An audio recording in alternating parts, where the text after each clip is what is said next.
আসসালামু আলাইকুম বন্ধু ও বান্ধবগণ। মুই বরিশালে বেল্লাম লগে আছি। যাই হোক, দেখেন আপনাকে আজকে দেখানোর চেষ্টা করতেছি যে এলাকা আইসি, এলাকার কিছু পরিবেশ।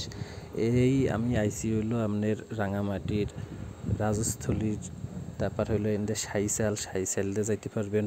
পানকাটা মানে ইন্ডিয়া। যাই হোক, আমি এখন সাইসাইল দিয়ে আস্তে আস্তে যাইতেছি, কারণ এই রোডের সব থেকে সুন্দর যদি কোনো জায়গা কন, এটা হলো এই সাইসাল থেকে থমপাড়ার এই এলাকাটা। এইটার মতো সুন্দর আর আপনি কখনো পাইবেন না। আপনি যদি সাজেকের কথা কন, এই সাজেকের থেকে ব্যাপক গুণে ভালো এই সাইসাল এলাকা। যদিও এখানে এখন তো পপুলারিটি হয় নাই, যার মানুষজন এত আনাগোনা হয় নাই, ট্যুরিস্টের ব্যবস্থা হয় নাই। যখন ট্যুরিস্ট চলে আসবে তখন আমার এই কথাটা আপনারা মনে রাখেন যে আমি বলছিলাম এখানে সেই আপনি সাজেক ফেল করে দেবে, অবশ্যই সাজেক ফেল করে দেবে। সাজেকের থেকে এখানে অনেক সুন্দর রাস্তা। আপনারা দেখেন, আমি সকালবেলা বাইরে হয়েছি, এখন বর্ষাকালে বাইরে নেওয়ার পরেও দেখেন কি পরিমাণে কুয়াশা, মেঘ পুরো আমার মাথার উপরে আছে। এরকম দেখেন, এত কুয়াশা ঘেরা আচ্ছন্ন পরিবেশ, দেখতে মন চাইবে, বারবার দেখতে মন চাইবে। আর এত উঁচা নিচের রাস্তা, আপনি যত দেখবেন ততই মন চাইবে যে একটু গুছিয়ে যাই। এলাকায় ঘুরতে আপনি এরপর মন চাইবেই ঘুরি, কারণ এত সুন্দর এলাকা আপনি কখনো দেখবেন না।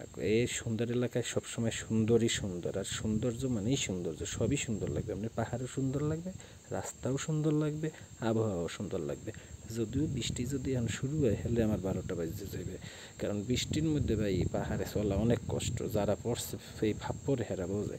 যাই হোক, আমার এখন বৃষ্টি নেই, এখন হলো সৌন্দর্য উপভোগের করা। এর লেগে খালি সৌন্দর্য উপভোগ করতেছি আর রাস্তার সাইডের সিনারিগুলো দেখাচ্ছি। দেখেন এত সুন্দর এলাকা, দেখেন এই যে দেখছেন। আর পাহাড়ি লোকজন দুই একজন মাঠের এই মাঝে মধ্যে বাজে বাঙালি জায়গা দেখতেছেন, আর এই আশপাশে হয়তো বা কাজকুজ করার লাগিয়ে আইছে। এছাড়া এখানে গিয়ে বাঙালি থাকার কথা না।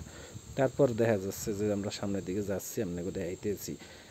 দেখছেন এই একবার পানি খাওয়ার ব্যবস্থা করছে। ও আল্লাহ, ওই সামনে দোকানপাট দেওয়া যাইতেছে। এই যে দোকানপাটের মধ্যে কেরা এই পাহাড়ি লোক, দেখছেন পাহাড়ি লোকজনের দেখতে।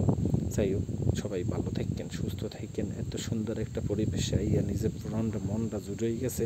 আপনাকে ওই লেগে একটু দেখার চেষ্টা করাইছিলাম, যদিও ভালো করে দেখাইতে পারিনি, খালি রাস্তার অংশটাই দেখাইছি, আর কিছু দেখাইতে পারিনি। তো আর পরবর্তীতে ভালো কিছু দেখানোর চেষ্টা করবো। আসি আপনাগুলো ইয়া আল্লাহ দোয়ায় আরও দেখানোর চেষ্টা করবো। ওকে, আসসালামু আলাইকুম।